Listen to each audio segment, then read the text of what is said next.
సరే, మళ్ళీ మనం ఈ వార్ ఫీల్డ్లోకి వచ్చేద్దాం. ఎందుకంటే ఏ రోజుకి ఆ రోజు కొత్త ఎత్తుగడలతోటి ఇరాన్ అమెరికాని సతమతం చేస్తుంది, సఫోకేట్ చేస్తుంది. ఇప్పుడు 3 ఫ్రంట్ వార్. ఇప్పుడు ఇక్కడికి వచ్చేప్పటికి గల్ఫ్ ఫెడన్లో హౌతీలతోటి మొదలెట్టించింది. ఇది వీళ్ళు మోస్ట్ అన్ప్రెడిక్టబుల్ గ్రూప్. ఇది ఇంకా హెజ్బుల్లాస్ ఆర్గనైజ్డ్గా ఉంటారు, హమాస్ ఆర్గనైజ్డ్గా ఉంటారు. వీళ్ళు మోస్ట్ అన్ఆర్గనైజ్డ్. ఏ టైంలో ఎలా రియాక్ట్ అవుతారో తెలియదు. వాళ్ళు దాడులు మొదలెట్టారు. స్ట్రైట్ ఆఫ్ హార్మూజ్ లాగానే వాళ్ళు కూడా అక్కడ మూసేస్తే పరిస్థితి ప్రపంచ వాణిజ్యం మీద చాలా భీకరమైన దుర్మార్గమైన పరిస్థితి ఏర్పడుతుంది వాణిజ్యంలో. ఏంటి ఇరాన్ ఈ 3 ఫ్రంట్ వార్ని అమెరికా కంబాట్ చేయగలరా? ఆ శక్తి ఉందా అమెరికాకి? ఇప్పుడు అమెరికాకి ఎలా ఉందంటే, దీన్ని ఏమంటున్నామంటే, యుఎస్ ఇవాళ హార్మూజ్ స్ట్రైట్ ఓపెన్ చేయకపోతే యుఎస్ ఫెయిల్ అయినట్టే. ఎవ్రీ డే ఒక్కొక్క రోజు హార్మూజ్ స్ట్రైట్లో షిప్స్ ఆగిపోయాయి అనంటే, నౌకల రాకపోకలు ఇరాన్ కంట్రోల్ చేస్తుంది, ఆగిపోయింది అనంటే అమెరికా ప్రతి క్షణం ఫెయిల్ అవుతున్నట్టే. డొనాల్డ్ ట్రంప్ ఎన్ని స్టేట్మెంట్స్ ఇచ్చినా సరే, బికాస్ డొనాల్డ్ ట్రంప్ స్టార్ట్ చేసినటువంటి యుద్ధం ఇది. సో ఆ యుద్ధం అంటే దానికి ఒక ఫలశ్రుతి రావాలి అని అంటే అయితే అక్కడ రెజీమ్ చేంజ్ అని జరగాలి, ఇరాన్ తన కంట్రోల్లో కన్నా రావాలి, హార్మూజ్ ఓపెన్ అన్నా కావాలి, అమెరికా ఒప్పుకోవాలి నేను ఓడిపోయానండి, రైట్, ఏదన్నా ఒకటి జరగాలి. సో ఇప్పుడు అమెరికాకి ఒక ఈగోకి పోయినటువంటి టైంలో ఆ ఈగోనే ఇవాళ డొనాల్డ్ ట్రంప్ని నడిపించక తప్పని పరిస్థితి. సో ఈ టైంలో స్పెషల్ కాంబాట్ ఫోర్సెస్ని యుఎస్ ఆల్రెడీ డిప్లాయ్ చేస్తోంది అని తెలుస్తోంది. సో మనం ఇంతకు ముందు మాట్లాడాం, మనం టైం బై చేస్తున్నాడు డొనాల్డ్ ట్రంప్. ఎందుకు టైం కాలయాపన చేస్తున్నాడు అని అంటే కనుక, మొదట 48 గంటలు గడువు అన్నారు, ఆ తర్వాత 5 రోజులు అన్నారు, ఇప్పుడు 10 రోజులకు వచ్చింది.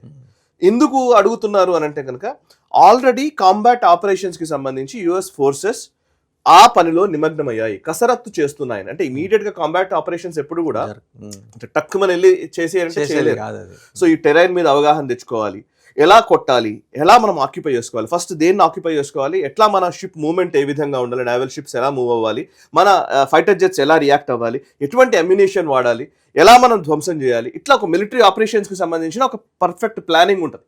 ఆ ప్లానింగ్ చేసే స్టేజ్లో ఇప్పుడు అమెరికా ఉంది. అందుకే అమెరికా 2 ఫోర్సెస్ని పంపిస్తున్నారు, 2 గ్రూప్స్ని. ఒకటి యుఎస్ఎస్ ట్రిపోలి అని. ఆ ట్రిపోలి అనేది ఎక్కడి నుంచి అంటే ఇప్పుడు జపాన్ నుంచి వచ్చింది. జపాన్ నుంచి డియాగో గార్సియా అంటారు. ఈ డియాగో గార్సియాకి వచ్చి డియాగో గార్సియా నుంచి ఇటువైపు వచ్చేసింది, ఆల్రెడీ అరేబియన్ ఓషన్ వచ్చింది, లెఫ్ట్ డియాగో గార్సియా వచ్చింది, ఆల్రెడీ రీచ్ అవుతుందని తెలుస్తోంది. సో ఇది అరేబియన్ ఓషన్, ఇండియన్ ఓషన్ అంటారు మనం, ఇండియన్ ఓషన్. ఇక్కడ అరేబియన్ దానికి సంబంధించి ఇక్కడ యుఎస్ఎస్ అబ్రహాం లింకన్ ఈ ప్రాంతంలో ఉందండి. నేను ఎగ్జాక్ట్ లొకేషన్ పెట్టలేదు, బట్ ఈ ఏరియాలో ఉంటుంది అరౌండ్. కానీ ఇక్కడ హర్మూజ్ జలసంధి ఉంది. హర్మూజ్ జలసంధి లోపలికి కూడా వెళ్ళలే, బయటే ఉంది. గల్ఫ్ ఆఫ్ ఒమన్ అంటారు ఇది. ఈ ప్రాంతం కూడా పోలే, బయటకే ఉంది. ఓకే, ఈవెన్ యుఎస్ఎస్ ట్రిపోలి ఇక్కడికి వస్తుంది. ఆంఫిబియస్ షిప్ అంటారు దాన్ని, వార్ షిప్. అది ఆంఫిబియస్ అంటే వాళ్ళు సముద్రంలో యాజ్ వెల్ యాజ్ నేల మీద కూడా ఫైట్ చేయగలిగేటువంటి క్యాపబిలిటీస్ ఉన్నటువంటి టీమ్స్ అందులో ఉంటాయి. ద్విచరాలు ట్రిపోలి, అది యుఎస్ఎస్ ట్రిపోలి ఇక్కడికే వచ్చింది. సో ఇప్పుడు ఏ క్షణమైనా ఇక్కడ దాడి చేయవచ్చు వాళ్ళు. ఇంకా మిగతా స్పెషల్ ఫోర్సెస్ ఏంటి అని అంటే, బాక్సర్ వార్షిప్ అని ఒకటి ఉంది వాళ్ళది, బాక్సర్ అని అంటారు. ఆ గ్రూప్ కూడా ఆల్రెడీ బయలుదేరింది, అమెరికా నుంచి బయలుదేరింది. అది ఈ మెడిటేరియన్ సీలోకి వచ్చి, యూరోప్ నుంచి మెడిటేరియన్ సీలోకి వచ్చి, సూయిజ్ కెనాల్ ద్వారా ఈ రెడ్ సీలోకి వచ్చి ఇటువైపు వస్తుందా, లేకపోతే ఇక్కడ ఉంటుందా, లేకపోతే బయట అవతలే ఉంటుంది, లేకపోతే ఈ రెడ్ సీలోనే ఆగుతుందా తెలియదు. ఎందుకంటే ఇక్కడ మీరు ఇందాక చెప్పారు 2 ఫ్రంట్ వార్, ఇటువైపు కూడా ఒక వార్ ఉంది కాబట్టి దీని గురించి మనం ఎక్స్ప్లెయిన్ చేద్దాం. ఫస్ట్ ఇక్కడికి వద్దాం, ఇక్కడ ఉన్న సిచ్యువేషన్ చూద్దాం. సో ఇప్పుడు నిన్న డొనాల్డ్ ట్రంప్ ఇచ్చినటువంటి స్టేట్మెంట్ ఏంటంటే, నాకు కర్గ్ ఐలాండ్ తీసుకోవాలని ఉంది, కానీ అమెరికాలో ఉన్నటువంటి కొంతమంది స్టూపిడ్స్ వాళ్ళు వద్దంటున్నారు, బట్ నాకు మాత్రం కర్గ్ ఐలాండ్ తీసుకోవాలని ఉంది అన్నాడు. ఎందుకు కర్గ్ ఐలాండ్ తీసుకోవాలంటున్నాడు అని అంటే కనుక, 1990s ఎప్పుడైతే ఈ గల్ఫ్ వార్ జరిగిన టైంలో డొనాల్డ్ ట్రంప్ వాషింగ్టన్ పోస్ట్కి, అప్పుడు ఆయన బిజినెస్ మ్యాన్ మాత్రమే, ఆయన వాషింగ్టన్ పోస్ట్కి ఒక ఆర్టికల్ రాశాడు. ఆర్టికల్లో ఆయన ఇచ్చినటువంటి సజెషన్ ఏంటంటే, కర్గ్ ఐలాండ్ తీసుకోవాలి మనము అని. దాన్ని ఇప్పుడు ఆయన ప్రెసిడెంట్ అయిన తర్వాత నెరవేర్చాలనుకుంటున్నాడు. వాట్ ఈస్ కర్గ్ ఐలాండ్, ఏం చేస్తుంది ఇక్కడ కర్గ్ ఐలాండ్ ఏంటి అని అంటే కనుక, ఇది ఇరాన్ పైనకు ఉంది. ఓకే, పైన ఇరాన్ ఉంది, ఇది గల్ఫ్ ఆఫ్ పర్షియా, ఇక్కడే షిప్స్ అన్ని ఆగిపోయాయి. ఈ హర్ముజ్ జలసంధి నుంచి బయటకు రాలేని పరిస్థితి, షిప్స్ అన్ని స్ట్రాండర్డ్ అయిపోయి ఉన్నాయి. ఇది కర్గ్ ఐలాండ్. చూడండి, కర్గ్ ని జస్ట్ జూమ్ ఇన్ చేస్తే ఇవన్నీ ఆయిల్ నిక్షేపాలు, ఆయిల్ సంబంధించినటువంటి. ఇరాన్ 90% ఆయిల్ రిజర్వ్స్ ఇక్కడే ఉంటాయి. ఆయిల్కి సంబంధించి 80% to 90% ఆయిల్ ఎక్స్పోర్ట్స్ ఇక్కడ నుంచే జరగాలి. సో దీన్ని సీజ్ చేస్తే, ఈ ఐలాండ్ని సీజ్ చేస్తే ఇరాన్ని పూర్తిగా దెబ్బ కొట్టచ్చు. ఇరాన్ని మాత్రమే కాదు, ఈవెన్ చైనాని కూడా, ఎందుకంటే బికాస్ ఇక్కడ నుంచే చైనాకి కూడా ఆయిల్ వెళ్ళేది. సో దీన్ని అమెరికా కబళించాలని అనుకుంటోంది. ఓకే, ఇక్కడ చూస్తే మీరు అబ్జర్వ్ చేస్తే ఇది ఒక రన్వే ఉంది చూసారా, ఇరాన్కి సంబంధించిన ఎయిర్ బేస్ ఇది. ఓకే, వాళ్ళ మిలిటరీ ఎస్టాబ్లిష్మెంట్ కూడా ఇక్కడే ఉంటుంది. ఇరాన్కి సంబంధించిన మిలిటరీ ఎస్టాబ్లిష్మెంట్ ఉంది. మొన్న కర్గ్ ఐలాండ్ మీద డొనాల్డ్ ట్రంప్ అటాక్ చేశాడు. అటాక్ చేసినప్పుడు ఆయన కొంచెం ఏంటంటే ఇక్కడ నుంచి ఏం ప్రతిస్పందన అంత సీరియస్గా ఏం రాలే, రిటాలియేషన్.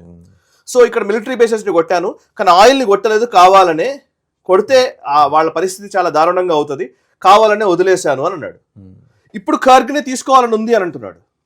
కర్గ్ని తీసుకోవడం సాధ్యమా? ఇది అసలు ప్రశ్న, రైట్? కర్గ్ని తీసుకోవడం మియర్ ఇంపాసిబుల్ అంటున్నారు వార్ ఎక్స్పర్ట్స్.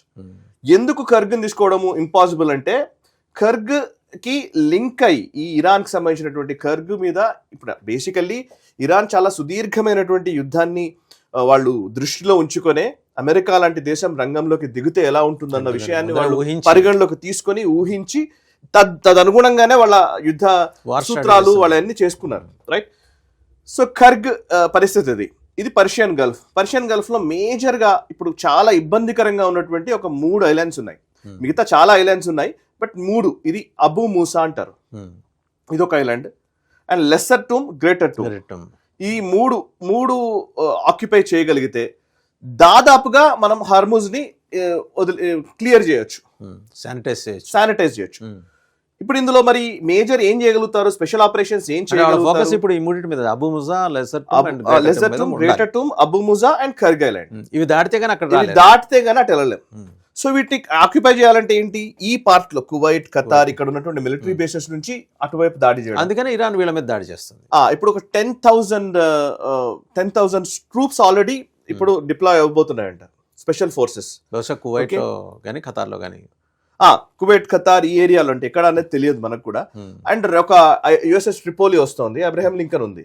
సో దీని నుంచి ఫైటర్ జెట్స్ తో అటాక్ చేసి ఇవి చేయాలి. సో ఇక్కడ మేజర్ మీరు చూస్తే స్ట్రెచ్ చూస్తే ఇక్కడ ఉందండి వాళ్ళ బార్డర్, ఇక్కడ నుంచి ఇక్కడ వరకు 2,500 కిలోమీటర్ల Coast line, 2,500 kilometres Coast line.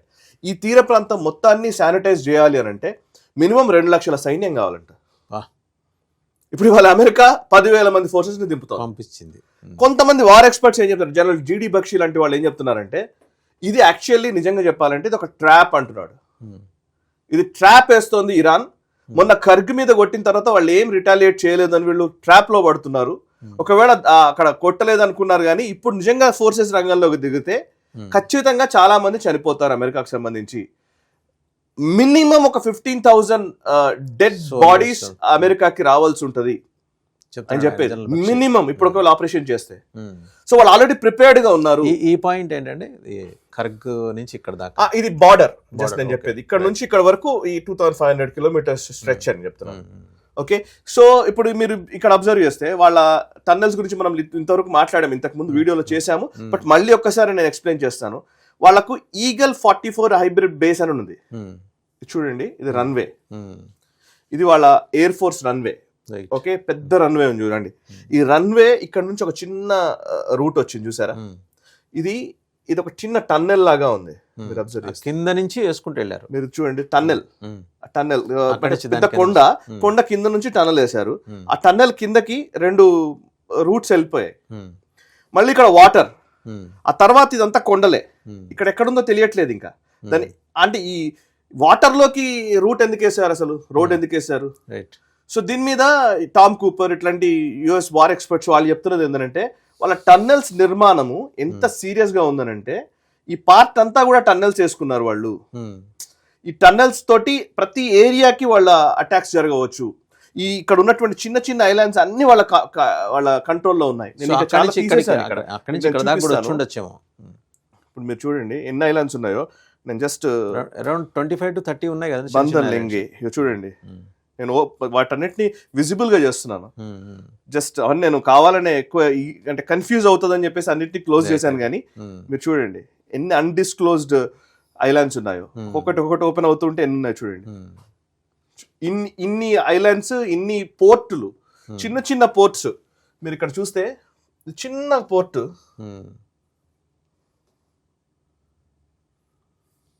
ఇక్కడ షిప్స్ ఉన్నాయి, చిన్న చిన్న బోట్స్ ఉంటాయి. ఈ బోట్స్ నుంచి వచ్చేసి అటాక్ చేయొచ్చు. అవి సూసైడ్ బోట్స్ అయి ఉండొచ్చు కదా. అయి ఉండొచ్చు. ఇగో ఇక్కడ ఒక చిన్న పోర్ట్ ఉంది, బందరే కాంగ్.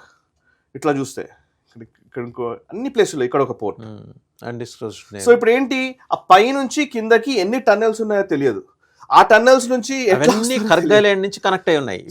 ఎగ్జాక్ట్లీ కర్గ్ ఇక్కడ ఉంది, ఈ పై నుంచి ఇటు ఇదంతా కంట్రోల్. సో అందుకే ఇప్పుడు దీన్ని క్లియర్ చేయాలంటే యుఎస్ఎస్ అబ్రహం లింకన్ వాళ్ళ ఎయిర్ క్రాఫ్ట్ క్యారియర్ లోపలికి రావాలంటే భయపడుతున్న పరిస్థితి. వాళ్ళు లోపలికి రావడానికి ట్రై చేశారు. ట్రై చేసినప్పుడే వాళ్ళ మిజైల్స్ అటాక్ జరుగుతున్నాయి. ఒకవేళ మీరు శానిటైజ్ చేసిన, ఇప్పుడు ఈ 2000 కిలోమీటర్ స్ట్రెచ్ ని శానిటైజ్ చేసి మొత్తం వాళ్ళ కంట్రోల్లోకి తీసుకున్నా, వాళ్ళు పైన ఉన్నటువంటి ఇస్ఫహాన్ నుంచి లేకపోతే టెహ్రాన్ నుంచి 2000 కిలోమీటర్ రేంజ్ లో ఉన్నటువంటి మిసైల్స్ వాళ్ళ దగ్గర ఉన్నాయి. బాలిస్టిక్ మిసైల్స్ ఉన్నాయి. వాళ్ళు అక్కడ నుంచి కూడా కొట్టచ్చు ఇక్కడ. సో ఇప్పుడు పాయింట్ ఏంటంటే అంత పెద్ద వాస్ట్ భూభాగం ఉంది ఇరాన్ కి. అందులో చాలా వరకు మీరు ఇప్పుడు గూగుల్లో వీటిలో చూస్తే అండి, జస్ట్ ఒక నిమిషం చూస్తే అండి,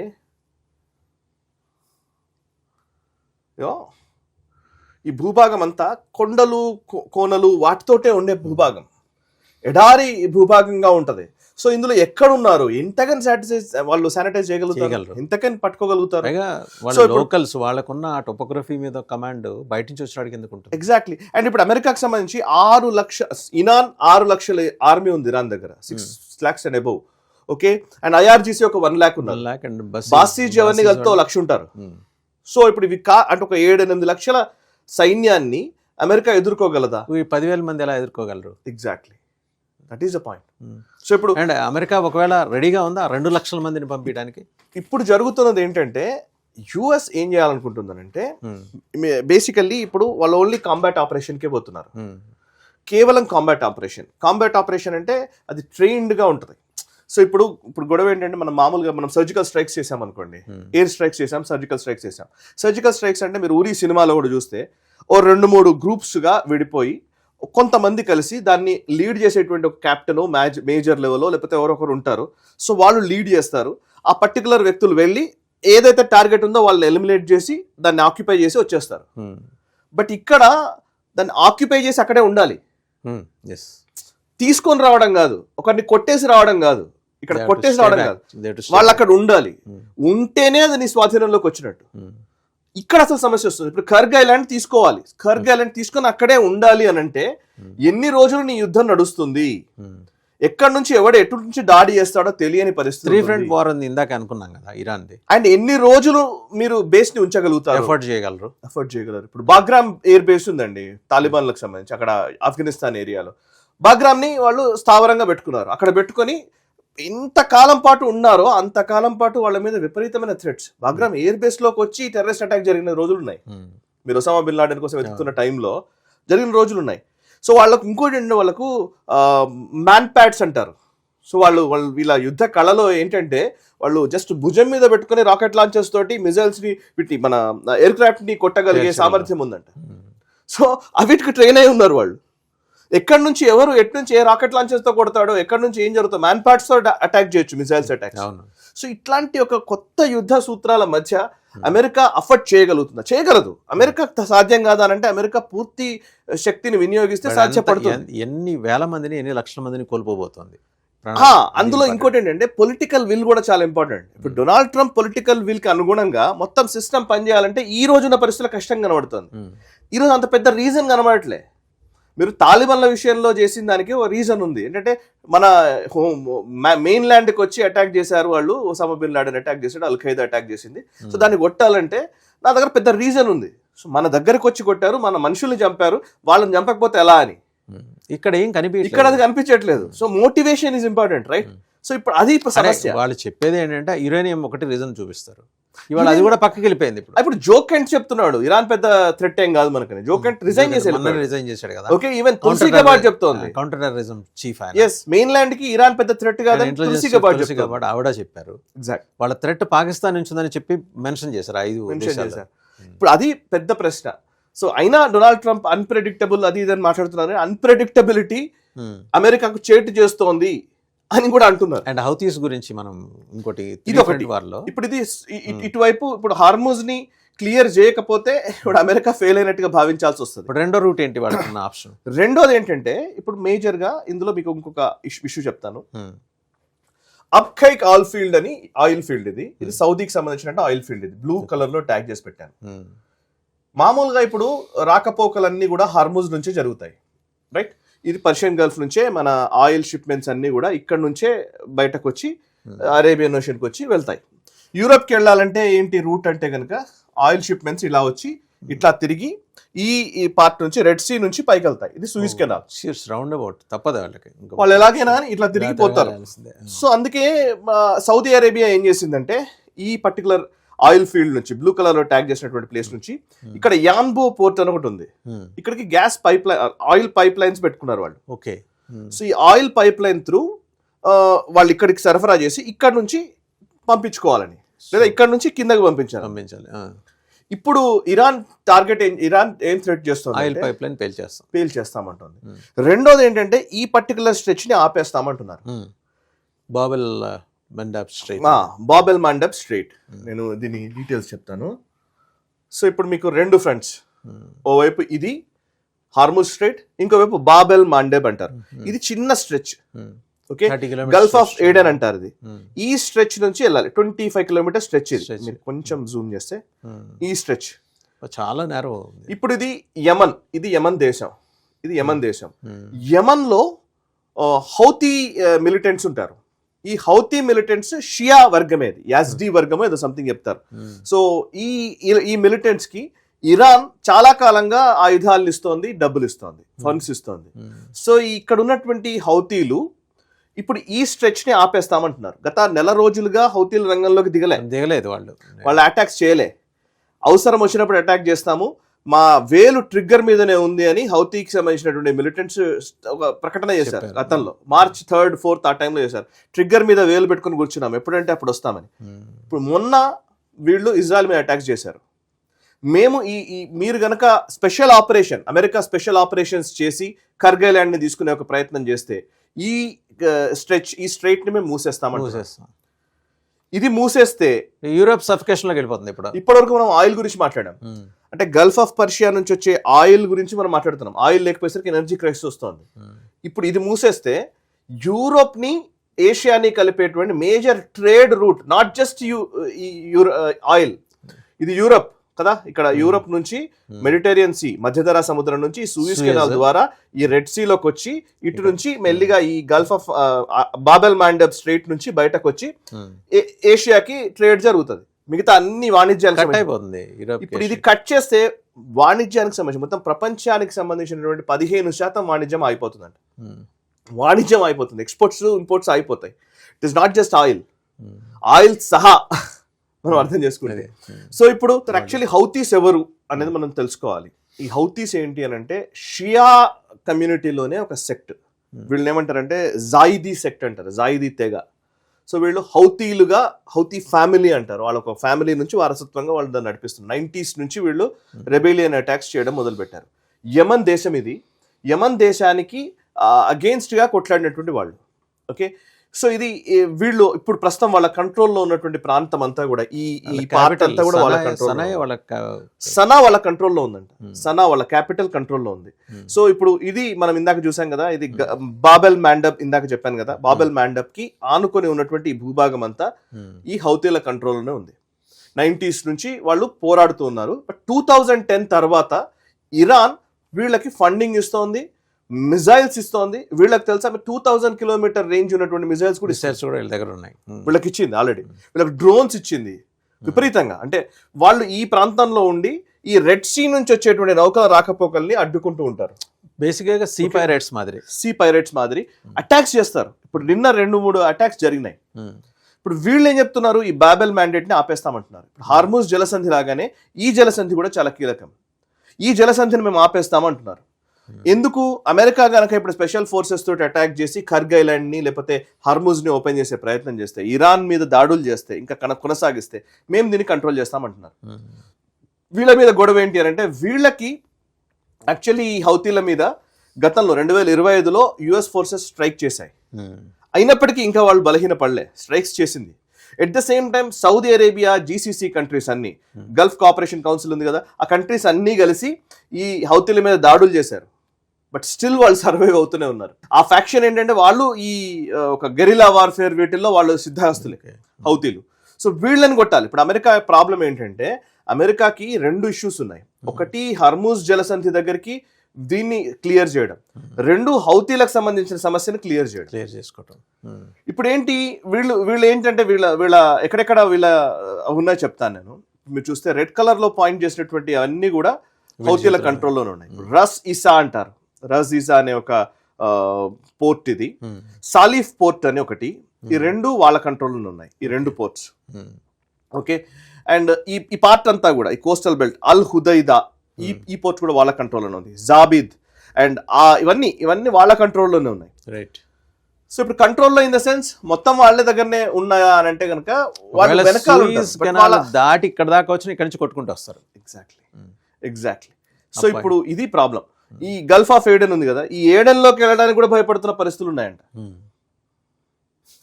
సో ఇరాన్ ఏం చేసిందంటే, ఇరాన్ 3 ఫ్రంట్ వార్ నడిపిస్తోంది. ఓవైపు హూతీలు, ఇటు ఇరాన్ నుంచి దాడులు, ఇటు హూతీలు, ఇటు లెబనాన్ లో ఉన్నటువంటి హిజ్బుల్లా. అక్కడ హిజ్బుల్లా. సో 3 రకాలుగా 3 ఫ్రంట్ వార్ నడిపిస్తోంది. ఈ 3 ఫ్రంట్ వార్ లో వాళ్ళకి మేజర్ గా వాళ్ళ అడ్వాంటేజ్ ఎక్కడ ఉందనంటే, ఆ టెరైన్ అడ్వాంటేజ్ ఉంది వాళ్ళకి. ఏంటి, హర్ముజ్ వాళ్ళ కంట్రోల్లో ఉండడం. వాళ్ళు ఎప్పటి నుంచో వాళ్ళు అక్కడ సొరంగాలు పెట్టుకొని, అండర్ వాటర్ టన్నెల్స్ పెట్టుకొని, అక్కడ చిన్న చిన్న ద్వీపాలని కంట్రోల్ చేసి వాళ్ళ కంట్రోల్లో పెట్టుకున్నారు. ఇప్పుడు ఇక్కడ హౌతీలను కూడా వాళ్ళు ఎప్పుడో ఊహించి ఉంటారు. ఒక 30-40 ఏళ్ల క్రితమే వీళ్ళు ఊహించి ఈ పర్టికులర్ ప్రాంతాన్ని కూడా మనం తీసుకోవాలనే ఆలోచనలోకి వచ్చి ఉంటారు. సో అందుకోసమే ఇది చేస్తున్నట్టున్నారు. ఇప్పుడు అమెరికా చేసినటువంటి ఒక పనికి ఇప్పుడు ఎట్లా అయిపోయిందంటే, ఇప్పుడు ఇరాన్తో యుద్ధంలో గెలవక తప్పని పరిస్థితి, అనివార్యత ఏర్పడింది. వాళ్ళ మీద ఆపరేషన్స్ చేస్తావో ఏం చేస్తావో తెలియదు. ఇప్పుడు ఒకవేళ వెనక్కి తగ్గి ఏదైనా సంధి కుదుర్చుకుని ఇంకేదైనా చేసామనుకోండి, డొనాల్డ్ ట్రంప్ అప్రూవల్ మొత్తం పోతుంది. సో ఇప్పుడు కక్కలేక మింగలేక అన్న పరిస్థితి. ఇవన్నీ తెలుసు కాబట్టే నాటో దేశాలు రంగంలోకి దిగలే. ఇవన్నీ తెలుసు కాబట్టే, వాళ్ళ బలమేంటో తెలుసు కాబట్టే నేటో దేశాలు రంగంలోకి రావట్లేదు. ఇంకా మిగతా దేశాలు, ఈవెన్ భారత్ లాంటి దేశాలు కానీ మిగతా దేశాలు కానీ వాళ్ళతో నయానో భయానో వాళ్ళతో ఒప్పించి ఇరాన్ తోటి మనం మంచిగా ప్రశాంతంగా మన ఆయిల్ తెచ్చుకోవాలనుకుంటున్నారు. కానీ ఇప్పుడు మీరు అన్నట్టుగా ఇప్పుడు ఇంత చూస్తే కర్గ్ని ధ్వంసం చేసే క్రమము, ఇప్పుడు లెసర్ టుంబు, ఇవన్నిటి ఈ ఐలాండ్స్ అన్నింటినీ తీసుకోవాలంటే ఎలా తీసుకుంటావు? బాంబింగ్ చేయాలి. ఇప్పుడు ఒకవేళ బాంబింగ్ కాసేపు హైపోథెటికల్ కాసేపు అనుకుందాం, 2 లక్షల సైన్యం కావాలండి. 2 లక్షల సైన్యం పంపడానికి కూడా మరి ఆ శిఖామణి ఒప్పుకున్నాడు అనుకోండి, అంటే ఫేజ్డ్ మేనర్లో, అప్పుడు పరిస్థితి ఏంటి? అది యుఎస్ చేయగలదు. యుఎస్ చేయగలదు. యుఎస్ చెయ్యాలి అనుకుంటే చేయగలదు. వాళ్ళ దగ్గర ఫోర్సెస్, వాళ్ళ అంటే నెంబర్ గేమ్ అది. It is nothing but a number game. వాళ్ళ దగ్గర ఉన్న నెంబర్స్ చాలా ఎక్కువ ఉంటాయి. వాళ్ళ వెపన్స్ చాలా ఎక్కువ స్ట్రెంగ్త్ కలిగి ఉంటాయి. సో ఇప్పుడు గల్ఫ్ దేశాలు కూడా అడుగుతున్నది అదే, మీరు మొదలు పెట్టారు, మీరు ఏదో క్లియర్ చేయండి, మళ్ళీ మేము ఇప్పుడు మాకు ఈ సమస్యను పెంచకండి అని. ఇప్పుడు ఏమవుతుంది, ఒకవేళ దీని నుంచి బయటకు వెళ్ళిపోయాడు అనుకో డొనాల్డ్ ట్రంప్, అయిపోయింది నాకు ఇక్కడ సమస్య లేదు, నేను క్యూబాకి వెళ్ళిపోతానని క్యూబాకి వెళ్ళిపోయాడు అనుకోండి, ఇక్కడ ఇబ్బంది పడేది ఎవరు? GCC నేషన్స్ కదా. ఇప్పుడు ఏమవుతుంది, ఇరాన్ తన ఆధిపత్యాన్ని చూపిస్తుంది. ఇప్పుడు ఏం చేస్తుంది, హర్ముజ్ దగ్గర మేము టోల్ గేట్ పెడతామని అంటున్నారు. ఇప్పుడు రేపు పొద్దున రాబోయే షిప్మెంట్స్ అన్నిటికీ డబ్బులు కట్టాలంటే వీళ్ళు కదా నష్టపోయేది. అప్పుడు కాస్ట్ పెరిగిపోతుంది. మామూలుగా బ్యారెల్ ధరను పట్టుకొని వీళ్ళు నడిపిస్తున్నారు. ఇవాళ ఏమైతుందంటే ఈ కాస్ట్ కూడా యాడ్ అయింది అనుకోండి, ఇరాన్ కు పే చేయాల్సిన కాస్ట్ కూడా యాడ్ అయింది. టోల్ ఫీ కూడా కలుపుకొని చేస్తారు. అఫ్ కోర్స్ మన ఆబ్వియస్లీ రేట్ పెరుగుతుంది. రేట్ పెరిగినప్పుడు నేను ఆల్టర్నేట్స్ చూసుకుంటాను, లేదంటే వీళ్ళు వాళ్ళ ధర తగ్గించాల్సి వస్తుంది. ఏదో ఒకటి అంటే దీర్ఘకాలికంగా చాలా పెద్ద సమస్యలు ఇప్పుడు రాబోతున్నాయి. మోదీ గారు అంత ఈజీగా చెప్పలేదు. మోదీ గారు మాట్లాడిన వెంటనే చాలా మంది ఏదో కోవిడ్ తో పోల్చారు, అసలు ఏమైపోయింది అదే అని అన్నారు. కానీ లిటరల్లీ ఇంత చేసిన తర్వాతే ఆయన కరెక్ట్. ఇప్పుడు యుఎస్ స్పెషల్ ఫోర్సెస్ రంగంలోకి దిగి అక్కడ అటాక్స్ చేస్తే ఎంతకాలం ఉంటుందో తెలియదు ఆ ఇష్యూ. ఇప్పుడు ఇక్కడ బాంబార్డింగ్ జరిగింది అనుకోండి, మామూలుగా ఇవాళ ఇరాన్ ఒప్పుకుంటే ఆయిల్ షిప్మెంట్స్ వస్తున్నాయి. ఇరాన్ ఒప్పుకోలేదు అనుకోండి, ఇప్పుడు బాంబార్డ్మెంట్ జరిగితే ఇప్పుడు మనకు గొడవ ఏంటంటే ఇక్కడ సార్, యాక్చువల్లీ షాలో వాటర్స్ ఉంటాయంట ఇక్కడ. ఉమ్. ఇక్కడ పెద్ద పెద్ద షిప్లు వెళ్ళడానికి కావాల్సిన డీప్ వాటర్స్ ఉండవు. ఉండవు. సో డీప్ వాటర్స్ ఈ పార్ట్ నుంచి ఇట్లా మెల్లిగా ఇట్లా వస్తాయి మన షిప్స్ అన్ని కూడా. ఇట్లా చిన్న పార్ట్ ఎక్కడ ఉంటాయో అటువైపు నుంచి. నిజానికి 30 కిలోమీటర్ల స్ట్రెచ్ అంటున్నారు కానీ ఇక్కడ ఉన్నది ఒక 10 30లో kilometers. 10-15 కిలోమీటర్స్ లిటరల్లీ యూజ్ చేసేది. మిగతా అంతా షాలో వాటర్స్ కిందకి వస్తాయి. సూయస్ దగ్గర ఇప్పుడు మీరు చెప్తుంటే గుర్తొస్తుంది, సూయస్ దగ్గర అయితే షాలో వాటర్స్ ఉంటే ఎక్కడి నుంచో తీసుకొచ్చి మళ్ళీ పంప్ చేసి షిప్స్ వెళ్ళటం కోసం ఎంతో ఖర్చు పెట్టి చేస్తున్నారు కదా, అవును, ఆర్టిఫిషియల్ టెక్నాలజీ. మళ్ళీ ఆ లెవెల్ చేసి వాటర్ని లెవెల్ చేసి అప్పుడు షిప్స్ ని పంపించే పరిస్థితి వస్తుంది. ఎగ్జాక్ట్లీ. ఇప్పుడు అది కాక ఇంకో గొడవ ఏంటంటే అన్నిటికంటే కూడా ఇంకొక చర్చ కూడా నడుస్తుంది. అదేంటి తెలుసా సార్? ఇప్పుడు ఇక్కడ అబుదాబి పైన ఈ దుబాయ్ పైన రసల్ ఖైమా ఇది ఉంది కదా, ఇక్కడ ఈ దుబాయ్కి ఆనుకొని ఈ పార్ట్ నుంచి ఇక్కడికి ఒక సూయిజ్ కెనాల్ లాగా కూడా చేయాలని ఉంది, ఫుజైరా.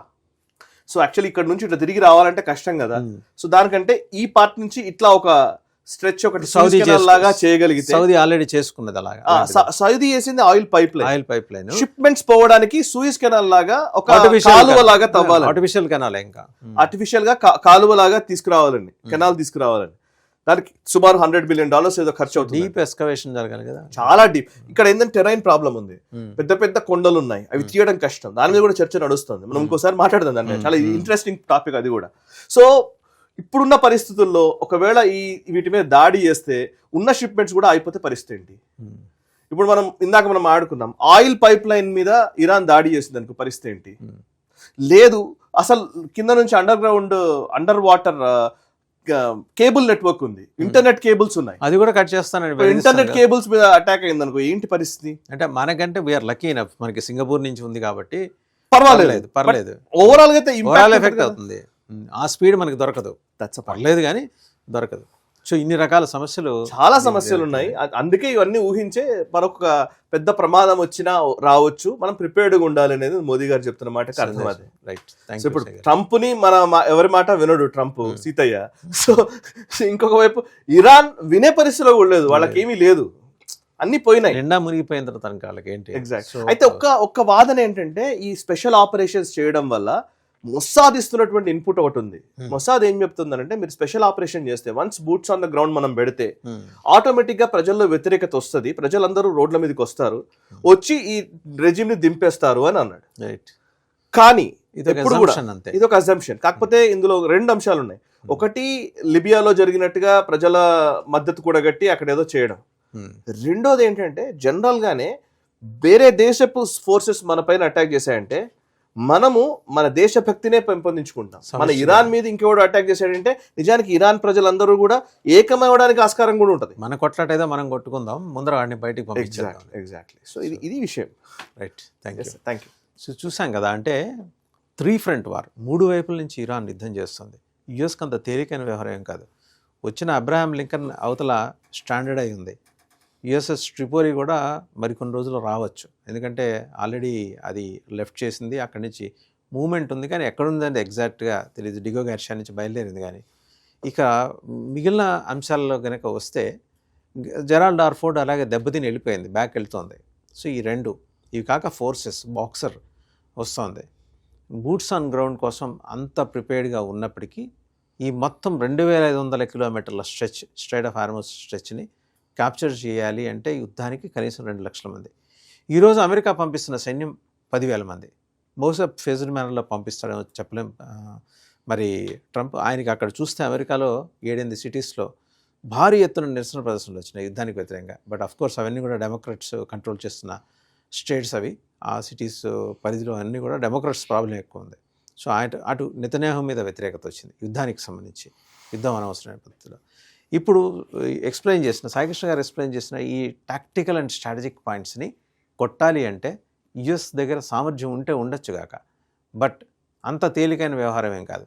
అంటే ఇదంతా జరుగుతుంది అని కాసేపు మనం హైపోథెటికల్గా ఆలోచన చేస్తే ఈ యుద్ధం 10 రోజుల్లో ముగిసేది కాదు. హౌతీస్ని కొట్టడం అంత తేలికైన వ్యవహారం ఏం కాదు. అన్ప్రెడిక్టబుల్ టెర్రరిస్ట్ గ్రూప్ అది. వాళ్ళు హెజ్బుల్లాస్ లాగా లేకపోతే హమాస్ లాగా ఆర్గనైజ్డ్ సెక్టర్ నుంచి రాలా. వాళ్ళు టెర్రరిస్టులు అయినప్పటికీ వాళ్ళకు ఒక క్రమశిక్షణ ఉంది. ఆ టెర్రరిస్ట్ గ్రూప్స్లో వీళ్ళకి లేదు ఆ క్రమశిక్షణ. అన్ప్రెడిక్టబుల్గా అటాక్ చేస్తారు. సీ పైరట్స్, బేసికల్గా సముద్రపు దొంగలు అంటాం. అలాంటి వాళ్ళు వీళ్ళకి డబ్బులు ఇచ్చి, ఏదో $4 ఇచ్చి ప్యాంటు షర్టు వేసుకోవటం నేర్పించి, తుపాకులు ఇచ్చి వీళ్ళని ఫీల్డ్లో దింపింది ఇరాన్. సో యమన్లో ఆల్రెడీ వాళ్ళు అలజడి సృష్టిస్తున్నారు. ఇప్పుడు ఈ స్ట్రెచ్ 25 కిలోమీటర్ స్ట్రెచ్ సాయి గారు ఎక్స్ప్లెయిన్ చేశారు.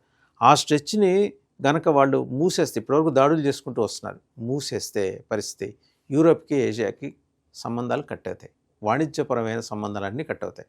దగ్గర దగ్గర 15-20% మొత్తం సరుకుల రవాణా ఆగిపోయి దాని ఇంపాక్ట్ క్యాస్కేడింగ్ ఎఫెక్ట్ ఎలా పడుతుందంటే అటు యూరోప్లోను ఇటు రెస్ట్ ఆఫ్ ద ఏషియన్ కంట్రీస్లోనూ కూడా వాణిజ్యపరంగా ధరలు మనం చెప్పలేం, అంటే ఏ ఎత్తుకు వెళ్తాయో చెప్పలేం. సో ఈ సంక్షోభాన్ని ఊహించే భారత ప్రధానమంత్రి నరేంద్ర మోడీ ఏంటి అన్నారంటే, పార్లమెంట్లో చెప్పింది కోవిడ్ లైక్ సిచ్యుయేషన్ అన్నారు. అంటే కోవిడ్ లాంటిది వస్తుందని కాదు, దానికి వేరే రూపం తీసుకున్న ఈ వాణిజ్య యుద్ధం ఇది మన మీద ఇంపాక్ట్ చూపించే ప్రమాదం ఉంది కాబట్టి ప్రిపేర్డ్గా ఉండండి అని ఒక సజెషన్ ఇచ్చారు. కరెక్ట్. ఇది దేశ ప్రజలు ఆలోచించాల్సిన అంశం ఏంటంటే, దీని వెనకాల ఇంత కథ ఉంది, ఇంత అధ్యయనం చేసి దాన్ని పాయింట్ బై పాయింట్ అంతర్గతంగా క్యాబినెట్లో చర్చించి తర్వాతే ప్రధానమంత్రి ఈ ప్రకటన చేశారు. ఇది అర్థం చేసుకోవాల్సిన విషయం. థ్యాంక్ యూ సాయి గారు. Thank you.